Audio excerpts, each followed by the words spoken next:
एबे एबे सुभद्रा योजना को नहीं आसला बड़ खुशी खबर। सुभद्रा योजना को नहीं उपमुख्यमंत्री प्रभाती परिड़ा बड़ घोषणा। उपमुख्यमंत्री सूचना अनुसार एकाथरक मिल 3टी किस्ती। केउ माने पाइबे 3टी किस्ती एवं केउ मानकर सुभद्रा योजना नाम कटिबो।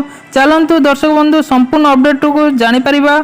ता पूर्व भिडियो को लाइक करंतु एवं चैनल को सब्सक्राइब कर नथिले चैनल को सब्सक्राइब करी नोटिफिकेशन ऑल ऊपर सेट कर रखंतु एवं भिडियो को समस्त को शेयर कर रखंतु जेपरि सेमाने मध्ये ए अपडेट न्यूज टी जानि परिबे।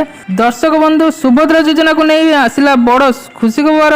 वंचित हिताधिकारी को मिलिबो एकाथरक 3टी किस्ती। सुभद्रा योजना को नहीं बड़ सूचना दैछंती उपमुख्यमंत्री प्रभाती परिड़ा। आईआईएम संबलपुर छात्र छात्री सुभद्रा योजना रे सर्वे करिवे बोली उपमुख्यमंत्री कहिसंती।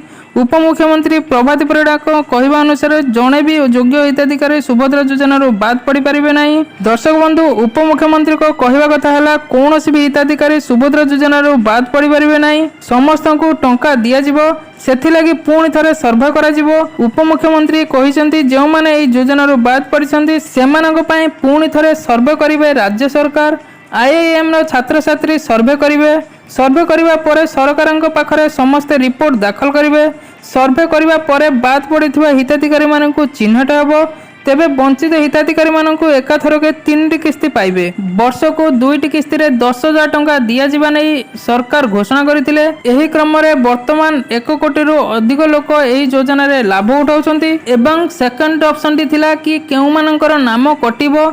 सर्वे कला पर जो माने अयोग्य हिताधिकारी सेमानकर नाम सुभद्रा योजना रू कटिजिव एवं जो मानकर बयस सीमा अतिक्रम करि जाइछि एवं 2टी किस्ती पाइछंती सेमानकर नाम मध्य सुभद्रा योजना रू कटिजिव।